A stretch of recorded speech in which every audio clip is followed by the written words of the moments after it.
है तो आप इसको ले सकते हैं।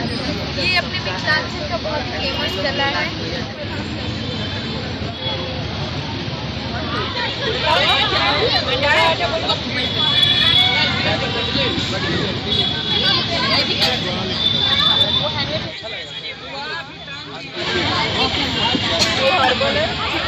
नेचुरल ये मेरे हाथ में नहीं रहा।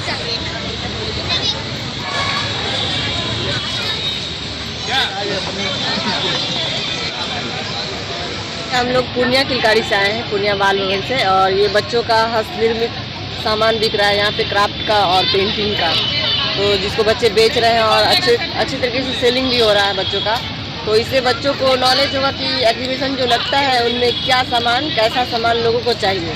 तो अब आगे जो एग्जीबिशन लगेगा उसमें बच्चे तैयार होंगे उस तरह का सामान बनाएंगे, तो उसका एक्सपीरियंस बढ़ रहा है कि स्टॉल कैसे लगाया जाता है और स्टॉल में कैसे सामान को बेचा जाता है। तो हमको इस स्टॉल पे बहुत ही अच्छा लग रहा है। पटना किलकारी हमें ऐसा मौका दे रही है बार बार बच्चों को आगे बढ़ाने का, तो इस मौके पे आकर हमें बहुत अच्छा लगता है। क्या नाम है? मेरा नाम पिंकी कुमारी और मैं पूर्णिया किलकारी में पेंटिंग सिखाती हूँ, और मैं अपने प्रोफेशनल में एक आर्टिस्ट भी हूँ, पेंटिंग का और पेंटिंग क्राफ्ट दोनों सिखाती हूँ। आप में जो काम कर रही है वो लीक से अलग हटके है। अभी बहुत ज़रूरत है इस तरह की चीज़ों की, क्योंकि हो कह रहा है कि हम एक पैटर्न जो देख रहे हैं उसी पर लगातार काम कर रहे हैं, तो वो पैटर्न को तोड़ना पड़ेगा नया कुछ करने के लिए। अब जब नया होगा ना तो ही लगेगा कि कुछ हम बिहार में कुछ नया कुछ कर पा रहे हैं, एक नई तरीके का राह पकड़ रहे हैं। तो अभी ये जो किलक किलक करके नाट्य महोत्सव शुरू हुआ है, एक तो अंतर्राष्ट्रीय राष्ट्रीय महोत्सव ये, और अलग अलग राज्यों से नाटक आए हैं। हमारे 9 प्रमंडल से नाटक आए हैं। 2 बजे दिन में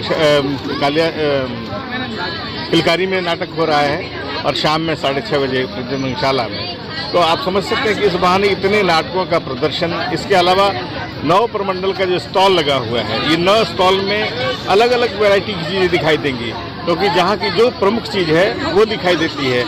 जो गोल्डन ग्रास की बनी हुई टोकरी है, ये गंगा के उस पार की चीज़ है, और गंगा के इस पार जो दक्षिण बिहार का है वहाँ का मूर्तिकला आप देख लीजिए, पत्थर से बनाई हुई चीज़ें देख लीजिए, लकड़ी से बनाई हुई चीज़ें देख लीजिए।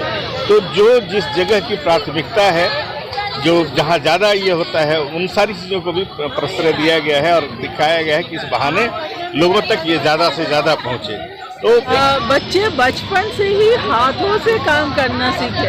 अब हम ना धीरे धीरे इतने मोबाइल और सोशल मीडिया पे चले गए हैं कि बच्चे भी बचपन से उंगलियों का इस्तेमाल नहीं करते, और इस वजह से उनके मन से दिमाग पे काम नहीं होता और बहुत सारे स्किल नहीं सीख पाते। तो किलकारी की कोशिश है कि बच्चे बचपन से हर तरीके की कलाओं को खुद से करना सीखे, उंगलियों पे काम करना, उंगलियों के साथ काम करना सीखे। प्रोडक्ट बना वो तो और अच्छी बात है, लेकिन प्रोडक्ट बनाने के चक्कर में बच्चे में जो बदलाव आया वो हमारे लिए ज़्यादा बड़ी बात है।